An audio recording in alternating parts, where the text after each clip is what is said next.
أعزائي المشاهدين، السلام عليكم ورحمة الله، وأهلا ومرحبا بكم في حلقة جديدة من برنامج ضيف وقضية. تواصلت التظاهرات المعارضة والمستنكرة لانتخاب دونالد ترامب رئيسا للولايات المتحدة الأمريكية يوم الثلاثاء الماضي، قابلها مسيرات مؤيدة وداعمة لانتخاب ترامب دون حدوث أي صدامات بين المعارضين والمؤيدين. أغلبية المسلمين الأمريكيين يعيشون حالات من الترقب والقلق والفزع، لا يعرفون ما تخبئه لهم إدارة الرئيس المنتخب حين تسلمه مهامه الرسمية في شهر تشرين الأول القادم.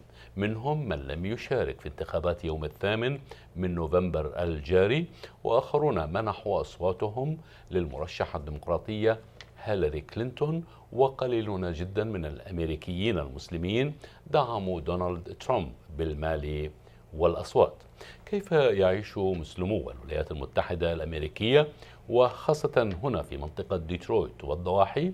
وما هي طبيعة المفاجآت التي تنتظرهم تحت إدارة الرئيس المنتخب دونالد ترامب؟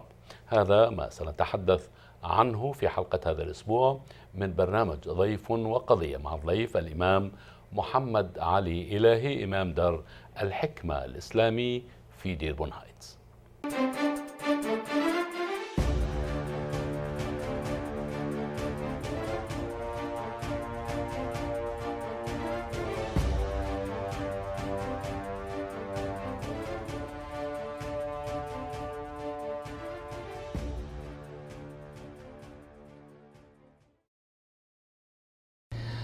Imam Elahi, welcome back to our show. Thank you very much for responding positively to my invitation.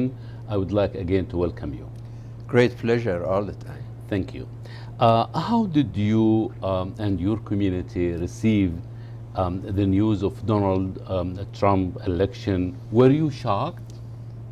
You know, I think this election in general was very unusual. I mean, as far as I remember, and I've been in this country for 25 years, in Bush the father and the son, and Clinton and Barack Obama, always election has its own package and excitement. But I think this one was very unusual on both parties. I mean, both Republican and Democrat, because a lot of people who voted for Trump or voted for Clinton, they did not vote because they necessarily liked either candidate, right? Or trusted either one, or agreed with everyone. But there were so many other stuff around that I would say in Trump side, he took advantage of so much of national and cultural stuff. I mean, we know the negativities or their prejudice, hatred, racism, and he took advantage of some of these things and some ignorance that exists in the society regarding different religions or races or cultures or communities. And so in general, it was very unusual election and kind of messy. So did you, may I ask you, you voted for the lesser evil, right? To Hillary Clinton, and the majority of the Arab American and Muslim American, they voted for Hillary Clinton, right? That's right. That's right. And I think that, I knew that Clinton was not an anti-war president or anti-war choice. And I was worried about her foreign policy in Syria, in Israeli and Palestinian struggle in Palestine, and also in general dealing with Daesh, ISIS, situation in Syria and Iraq and Libya. I was not comfortable and I was concerned about that. But at the same time, I didn't know what would be the Trump policy and approach to those issues. But the thing which was clear for many of us was that Clinton always approach people from inclusion point of view, that everybody is included. She is a politician. Yeah, and She is a politician, politician. but at the same time, I mean, talking anti-racism, anti-Islamophobia, and kind of, trying to include the Arab community, Muslim community, to Latin please, America, to please everyone, everybody. African American. I think that was Prior to the election, maybe years before the election, many Arab American, many Muslim American were part, me and you and so many Arab and Muslim American were part of the angry American who were disappointed by the state of democracy in America in general over the last, I would say, 8 years. And we shared this conversation about President Obama's policy in regard to everything you think of as a Muslim American, family, values, and we were we were not satisfied, right? And I felt, as a person who I felt at the beginning very comfortable with the election, with the campaign of President-elect Donald Trump. He was talking about family respect. He was talking about bringing back America, the change, the drastic change he talked about. He came with self-funded campaign and political correctionist, anti-establishment, a brand new person who is from outside the establishment. I was really very, very comfortable. So we, so many Muslim American, and why we rejected this, even though we at the beginning called for this kind of positive talk about values, especially when we talk about Muslim American or those who came from various Middle Eastern countries, and they wanted, they rejected assimilation into the American culture and American way of life because of their strong value. And when it comes from Donald Trump, we refuse to accept it.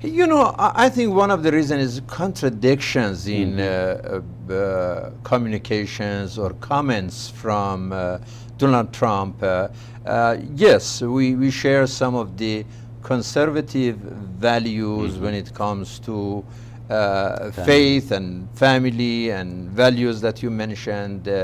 But at the same time, he made so many comments that really insulted so many people. I mean, it was aggressive. I mean, the things that he said about women, the things that he said about African American, the thing he said about, Muslims in general, banning Muslims, and so many things that they were dividing and actually welcomed by the forces in this country that they are known for their racism and discrimination mentality. So I think that that bothered some people, and I know that even in his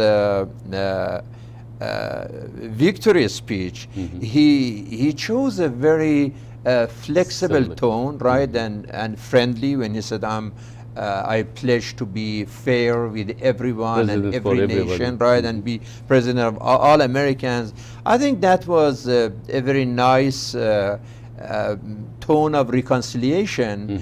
But at the same time, I expected that he would say that at this time, I want to say sorry to anyone who might have been hurt with my words or expressions, because the word of apology, this is something that the kids, they learn in the kindergarten, that if you did something wrong, say sorry, apologize for that. اعتذار, we have the اعتذار in اللغة العربية. So I was expecting, but looks like Donald Trump has a very hard time to say sorry. And William, that needs diplomacy, and he is not. He's not diplomatic. You see, that is really diplomacy, and also the morality. the kids, because the kids, they were following this election, and it's amazing that Sure. My daughter, the youngest one, who is like 6 years old, I was shocked that she knows everything. I said, I never teach her all of, or her mom. But she was analyzing our political and talking about Trump and Clinton. I think the message that the youth, the young generation, received from this election, it was a tragic moral message. When you talk, Imam Muhammad Ali Elahi, about your daughter, 6 years old? Yes, or, yes. Yeah. When she comes home, would she reflect what we see and hear on TV and radio, the mass media in the United States? Is it true reflection of what her experience along with the mainstream kids, or it's completely different? You know, I don't know if it was the reflection from the community in general, that she thought that, Trump is tough and like it's a horrible situation, and very concerned about what's going to happen, because the way that he was handling and attacking the other, party and actually Hillary in his campaign, and in general, the message that many youth got from that propaganda of election was that really, the ends justify the means. To get power, to win in election, to get your political purpose, it's okay to lie, it's okay to insult, but it's okay, apologize at the and end. not even to apologize. So you can do all of these things, and you can win, and you don't have to say sorry either. So I But think as that far as Muslims is concerned, and particularly radical Muslim, you and I, in one of the interviews before, you attacked radical Muslims. Yes. The majority of the American Muslims are against what's happening in the Middle East, what's happening all over the world. If we look at the circumstances, Donald Trump during his campaign for the presidency, he said it in particular circumstances when Orlando issues took place, when Paris or some other New York, California, right. Yes. And there was a reason for a leader in the United States to comfort his subject, if you will, or his people, and to attack radical.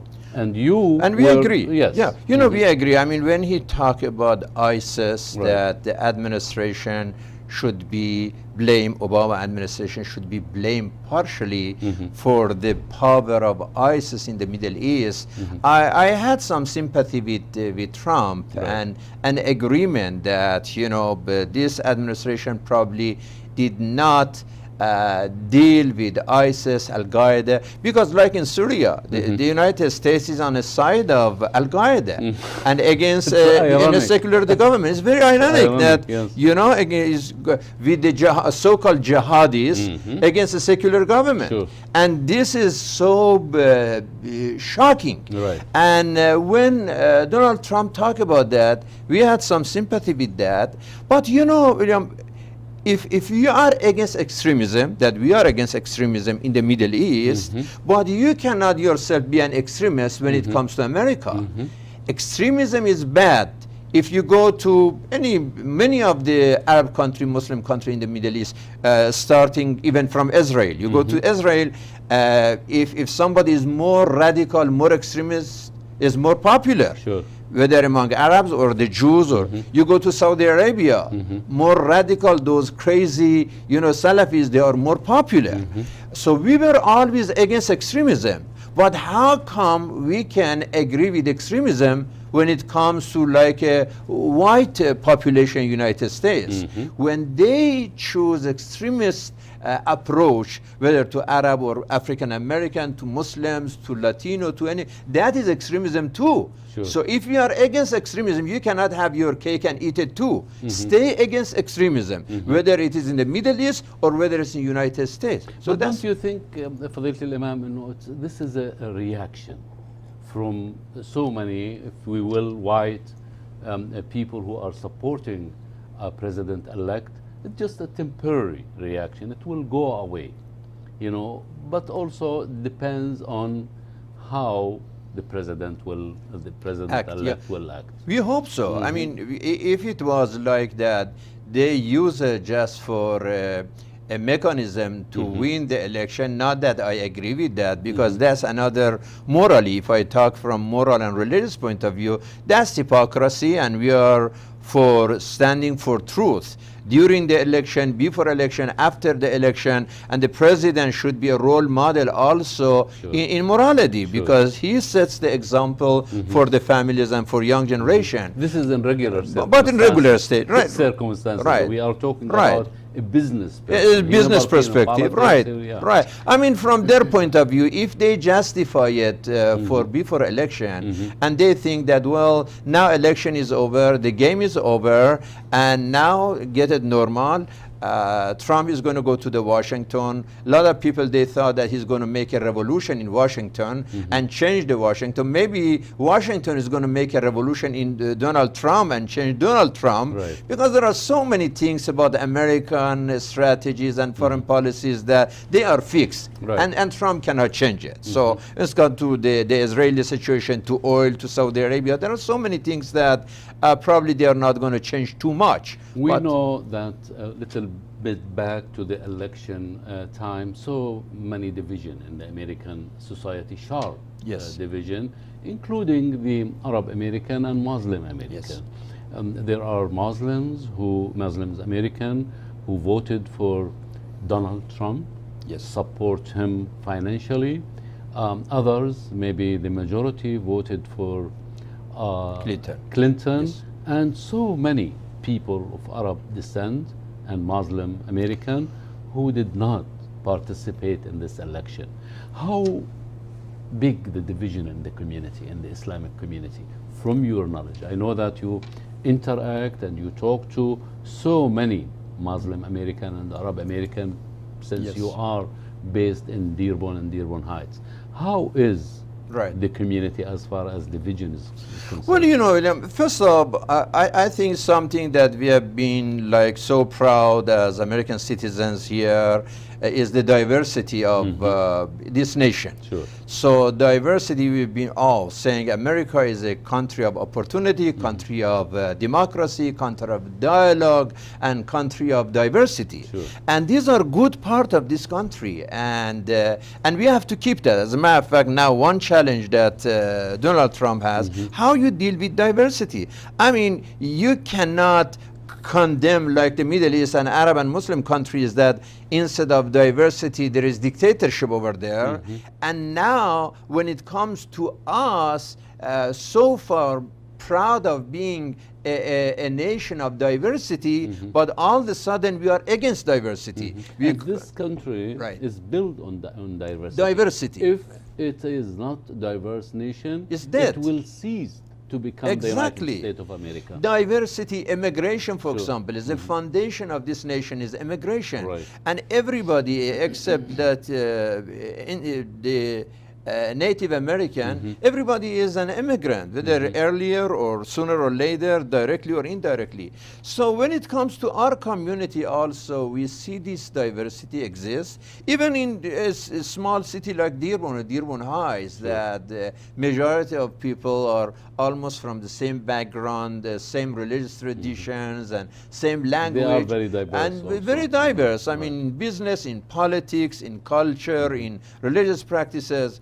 And there is nothing wrong with diversity if it doesn't divide us and make us hatred and animosity among the people. So unfortunately, sometimes we feel that this diversity is turning to division, and that is why we need to have more dialogue among ourselves. How do you remedy this? You, as a respected leader in the community, you are well known on both culture, within the Arab American community, within the Muslim community. Your institution is a really very credible institution. Your membership is among the elite in the entire community. Let me ask you, when you hear something like an example of what happened in the University of Michigan in Ann Arbor a couple of days ago, when a lunar Right. removed the hijab of a student or a Right, girl yes. at the University of Michigan, what would be your reaction? What did you do? I mean, that's very dangerous. You know, when in university in Michigan, that white guy approached a Muslim girl with hijab, and he said that either remove your hijab, I'm going to burn you. I think this is not just an attack against a hijab. This is a very dangerous, actually, development against the religious freedom and religious liberty. Because one of the foundations in the Constitution and actually civil rights movement in this country is religious liberty. Yes. Is a very central feature of the laws and practices in this country, that people coming from different religions and different spiritual orientations, and they have to be free in expression of their religious practices. And when somebody attacks a Muslim woman with hijab, that is not attack on an individual. That is a direct attack against religious liberty. And this But is don't you think he represents himself? It's an individual. It's not a group. It's not a trend. It's not a common practice, especially at the University of Michigan. And I don't know what is the nature of, or his intention is. I'm sure you follow the news. But before we continue the conversation, we're going to take a break. Okay. And we will come back to continue the conversation with Imam Mohammad Ali Elahi, Imam دار الحكمة الإسلامي في ديربون هايتس. سنعود لحضراتكم بعد هذا الفاصل الإعلاني، فابقوا معنا. Tonight, every Rosh Hashanah, we started this 2 years ago, we acknowledge people who are not necessarily in our path, don't do what we do every single day, but they do their work, their amazing work, on their path, with their certainty. 2 years ago we had some people. Last year we had a very amazing teacher from SFK, Hala. And this year, we have a very special man who's a Shia Imam, Imam Elahi. And you know, I was thinking about this as we have all these people here from all over the world.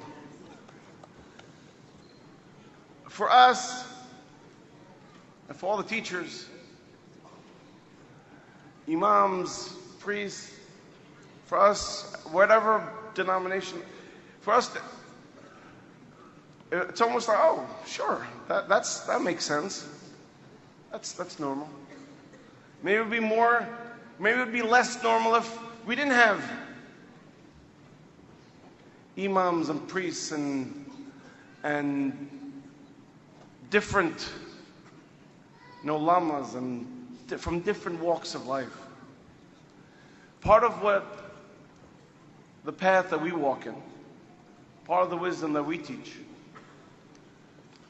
as Mohammad was talking today about truth is everywhere. And if we could connect to the things that are truthful and connect to the things that are real, there's realness in everything. We're very inclusive. Just like there are people from Bahrain, Abu Dhabi, Kuwait, and Lebanon, sitting right next to people from the United States, Brazil, Panama, and Israel. Thank you very much. Thank you. Bismillah ar-Rahman ar-Rahim. I'd like to start with the word of peace, salam and shalom.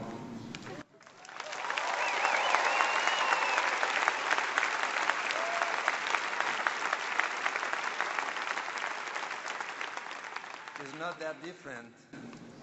You know, even Rosh Hashanah in Arabic is Ra's al-Sana. Right? Ras means the head, and Shana or Sana is, we pronounce it differently, was same meaning. Beginning of the year or head of the year.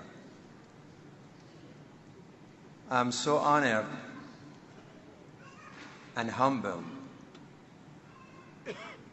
and very impressed with this inspiring celebration of your new year and inspiring words that I heard last night and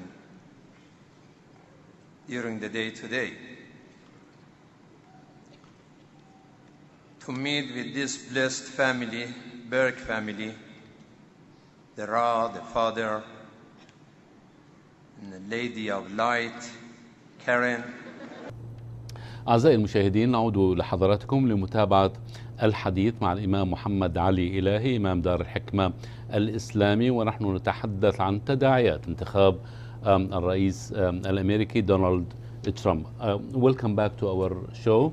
I appreciate you being with us. Imam Muhammad Elahi, we were talking before the break about your reaction and the community reaction about so many incidents that took place for the last few weeks, right after the election of President-elect Donald Trump.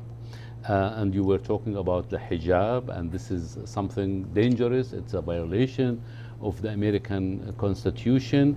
Continue. Yeah, I said that this is not just one case, because we know that Islamophobia is a fact, actually, and you know, attacking a Muslim woman for hijab or somebody else for doing the prayer and daily prayer, or opposition to construction of a mosque, or talking about all of this prejudice that unfortunately exists. Yeah, if it was just one case and one time in one place, well, we could say that this is normal. But we have seen this not only in Ann Arbor, we have seen this in many other places in the United States.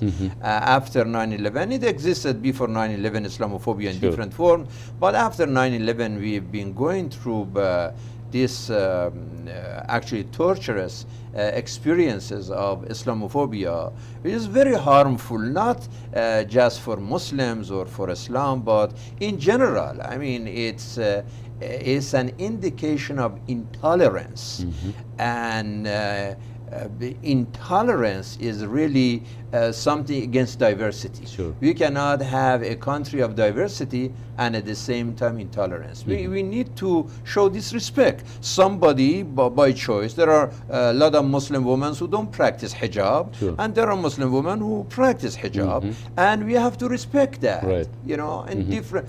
But you have, we witnessed a couple of days ago, yesterday and last week, tremendous amount of support from the mainstream, from Grosse Pointe, from Detroit, and the majority of them are white American, if you will. And they are giving extremely beautiful and positive support to the Muslim community. What do you say to that? That is really very promising, and we are so proud of still being, despite of all the negativities, the fact that America is a land of opportunities. Still, we recognize that, and I hope this continues. Yes, that is true. Even just recently, I was part of an interfaith actually gathering that more than 70 organization of civil rights organizations and people who fight for peace and justice, they showed their support for Muslim community. And I think this is very, very promising, because this extremism exists not only against Muslims, sometimes against Christians themselves. Sure. I mean, after this election, one of the famous Christian leader who's very popular, Mr. Graham, Right. Reverend Graham, he said that this election of Donald Trump and his victory, the victory of Donald Trump, was a direct intervention of God against godless people. So that was really very extremist expression.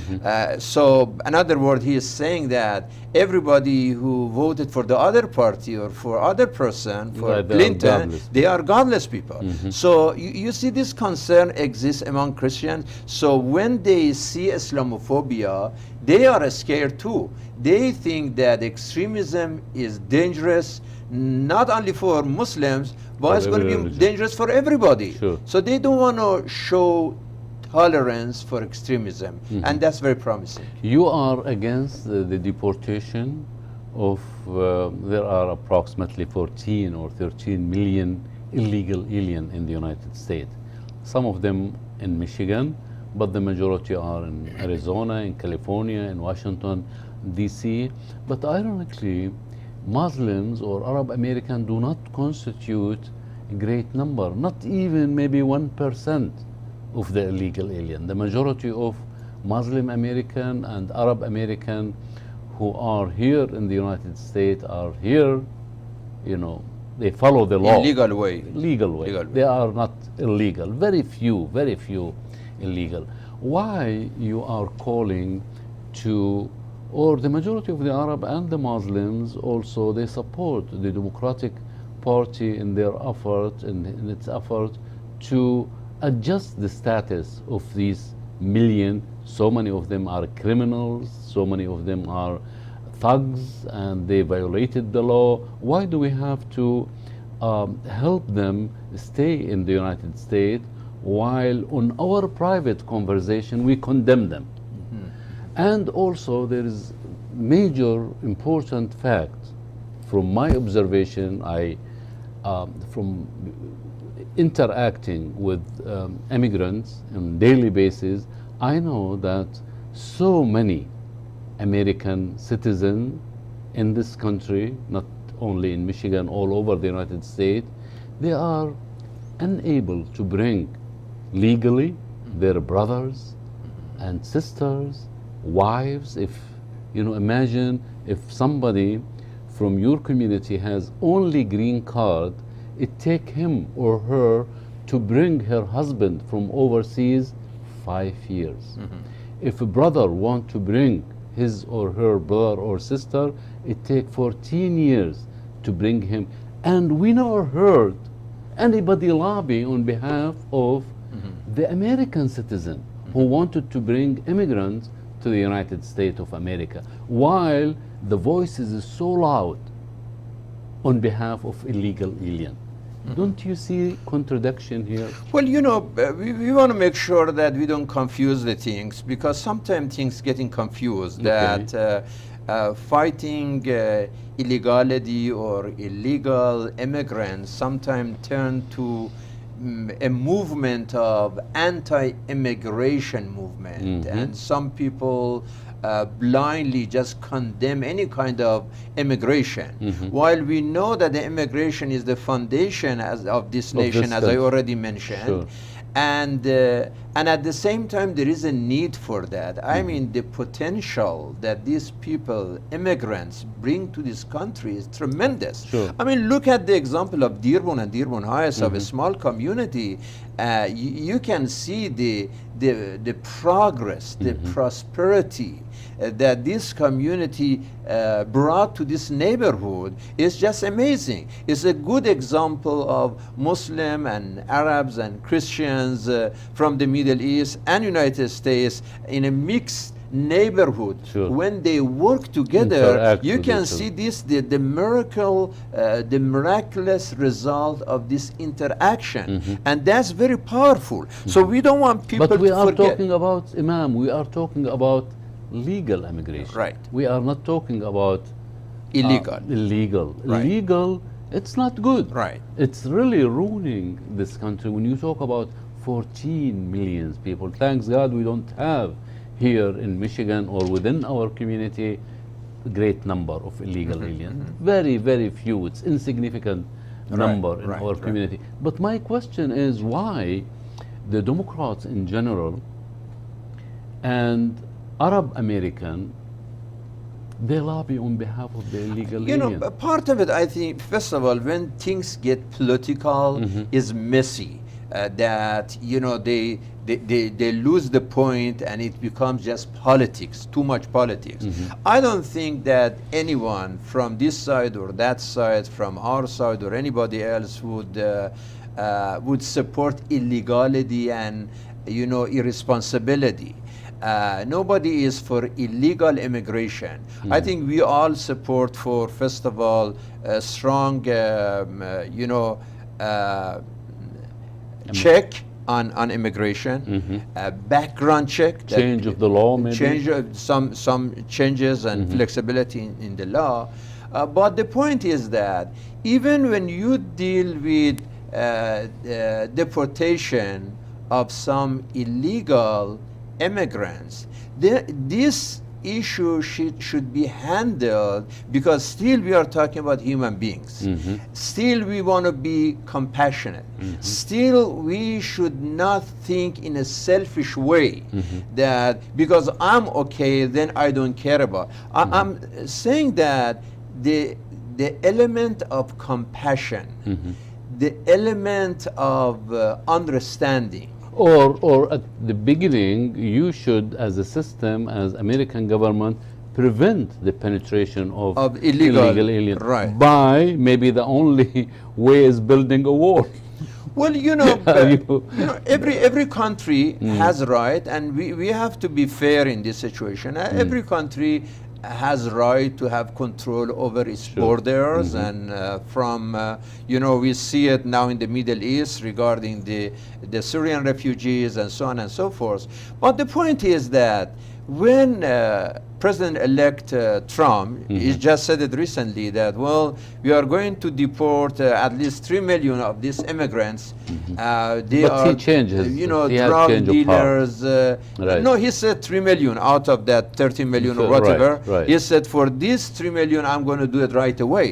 The point is that he called these people criminals and drug dealers. I would say you should be careful of using these terminologies.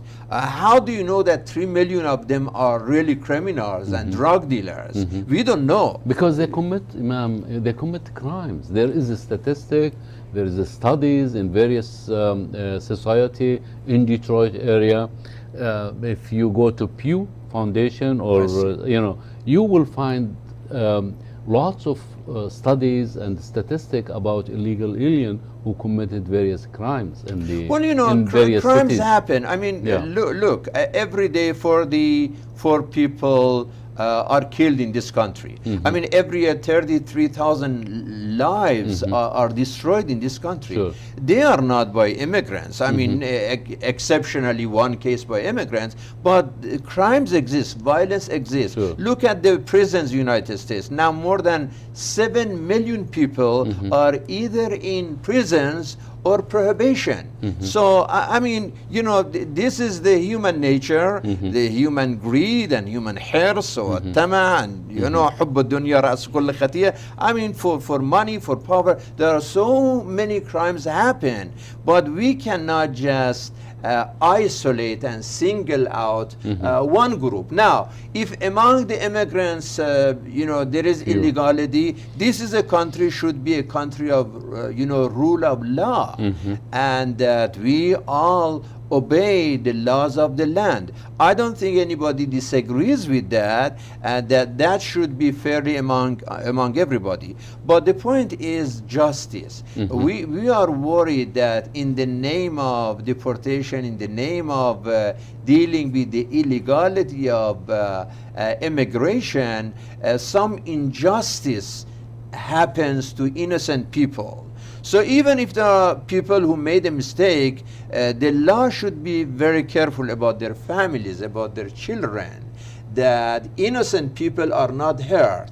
If some persons committed a crime and illegality enters the country through illegal way, then there should be this understanding. What about the family of this person? What about his wife? Or what about the children? So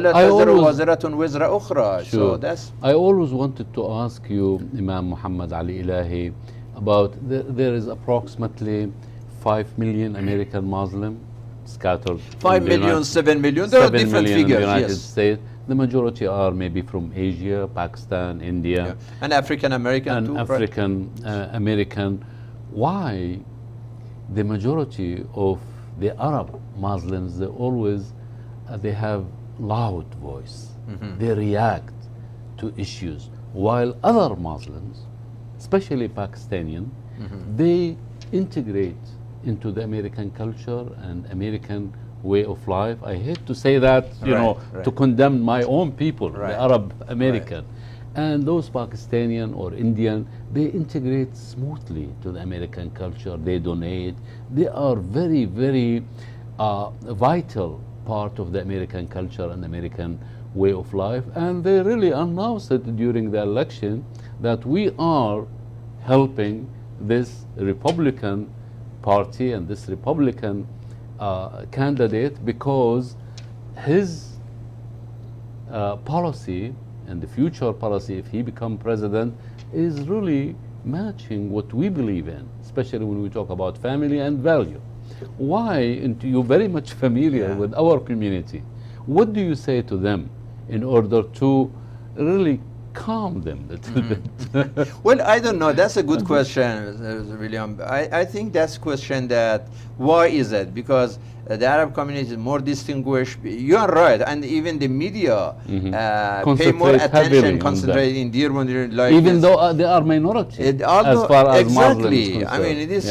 I mean, that is true. Either I don't know whether it has to do with the cultural issues that maybe in the Arab community is a stronger cultural characteristics in the community, and that would distinguish this community easier compared to some other communities, and whether the language has a little bit, because even people come from Pakistan and some other countries, English is either the first or second language. If language and culture, but that's, or it becomes Middle East is sensitive in general, because the Israeli-Arab conflict in the Middle East. There might be different factors on that, but in the new generation of Arab community, we see that the Arab community, a lot of people in the Arab community, they consider themselves as part of this nation, as part of this family, and part of this country in general, part of the society in general, and they are very proud of their background as Arab American, but at the same time they are very proud of their accomplishment in this country and the opportunities that this country gave them to be successful. Are you optimistic? We are talking about next January. How do you perceive the presidency of the president-elect Donald Trump as far as minority is concerned, as far as Muslim American is concerned? Are you afraid of something drastic it's going to happen? William, first of all, as people of faith, we always have hope. I mean, نتوكل على الله وعلى الله فليتوكل المؤمنون. I mean, tawakkul I mean, although in America, even in the currency, we say, in God we trust, right? I mean, this trust in God, in this faith, it creates hope for us. And but at the same time that we have the tawakkul, وَمَنْ يَتَوَكَّلْ عَلَى اللَّهِ فَهُوَ حَسْبُهُ. God is the best, attorney for us and our protector, our power, our prayer. So we have hope in, even if we lose our hope in people and politicians, but we never lose our hope in God, our Creator. He is Nur al-Samawati wal-Arz, that even in the darkest day of our life, He is the light, and He is the hope, and He is everything. But you cannot do anything in actuality as a leader in the community to comfort your people, to comfort. Do you do you ally yourself or your community with other suppressed people who will be ultimately targeted by the administration if they decided to take different negative approach to minority? Always our message for community. I have the Friday sermon. Every Friday I have a lecture, I have a sermon, one in Arabic, one in English, and always saying that the engagement of the community matters.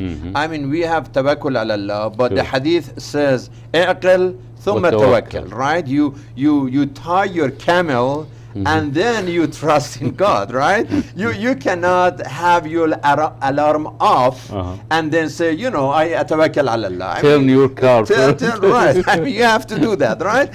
I mean, whatever happened, إن الله لا يغير ما بقوم حتى يغيروا ما بأنفسهم. The change comes from us. We had so much hope that Obama is going to change the world. I mean, what happened? In Rabi al-Arabi, things collapsed, right?